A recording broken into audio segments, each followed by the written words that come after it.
You want to change the world? Start off by making your bed. If you make your bed every morning, you will have accomplished the first task of the day. It will give you a small sense of pride, and it will encourage you to do another task, and another, and another. And by the end of the day, that one task completed will have turned into many tasks completed. Making your bed will also reinforce the fact that the little things in life matter. If you can't do the little things right, you'll never be able to do the big things right. And if by chance you have a miserable day, you will come home to a bed that is made, that you made. And a made bed gives you encouragement that tomorrow will be better. To pass SEAL training, there are a series of long swims that must be completed. One is the night swim. Before the swim, the instructors joyfully brief the students on all the species of sharks that inhabit the waters off San Clemente. They assure you, however, that no student has ever been eaten by a shark, at least not that they can remember. But you are also taught that if a shark begins to circle your position, stand your ground. Do not swim away. Do not act afraid.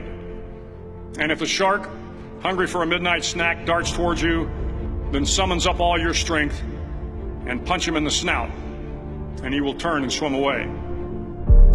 There are a lot of sharks in the world. If you hope to complete the swim, you will have to deal with them. So if you want to change the world, don't back down from the sharks. Over a few weeks of difficult training, my SEAL class, which started with 150 men, was down to just 42. There were now 6 boat crews of 7 men each. I was in the boat with the tall guys, but the best boat crew we had was made up of the little guys, the Munchkin crew, we called them. No one was over 5'5". The Munchkin boat crew had 1 American Indian, 1 African American, 1 Polish American, 1 Greek American, 1 Italian American, and 2 tough kids from the Midwest. They out-paddled, outran, and outswam all the other boat crews.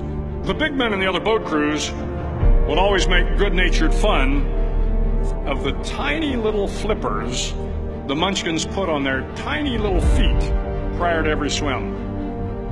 But somehow these little guys from every corner of the nation and the world always had the last laugh, swimming faster than everyone and reaching the shore long before the rest of us. SEAL training was a great equalizer. Nothing mattered but your will to succeed, not your color, not your ethnic background, not your education, not your social status. If you want to change the world, measure a person by the size of their heart, not by the size of their flippers. The 9th week of training is referred to as Hell Week.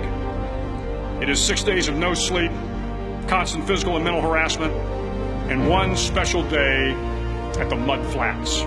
The Mud Flats are an area between San Diego and Tijuana where the water runs off and creates the Tijuana Sloughs, a swampy patch of terrain where the mud will engulf you.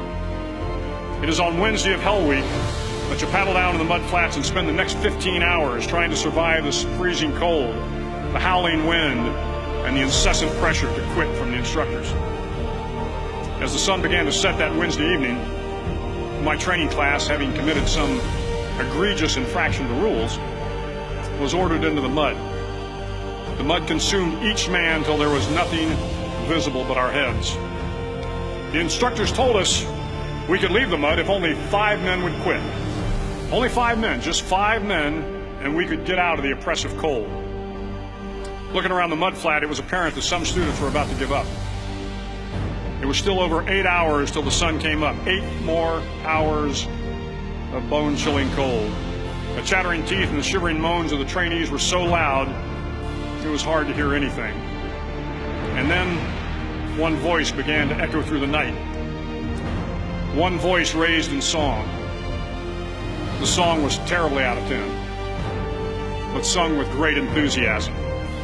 One voice became 2, and 2 became 3, and before long, everyone in the class was singing. The instructors threatened us with more time in the mud if we kept up the singing, but the singing persisted, and somehow the mud seemed a little warmer, and the wind a little tamer, and the dawn not so far away. If I have learned anything in my time traveling the world, it is the power of hope. The power of one person, a Washington, a Lincoln, King, Mandela, and even a young girl from Pakistan, Malala. One person can change the world by giving people hope. So if you want to change the world, start each day with a task completed. Find someone to help you through life. Respect everyone. Know that life is not fair and that you will fail often. But if you take some risks, step up when the times are the toughest, face down the bullies, lift up the downtrodden, and never ever give up. If you do these things, the next generation and the generations that follow will live in a world far better than the one we have today. And what started here will indeed have changed the world for the better.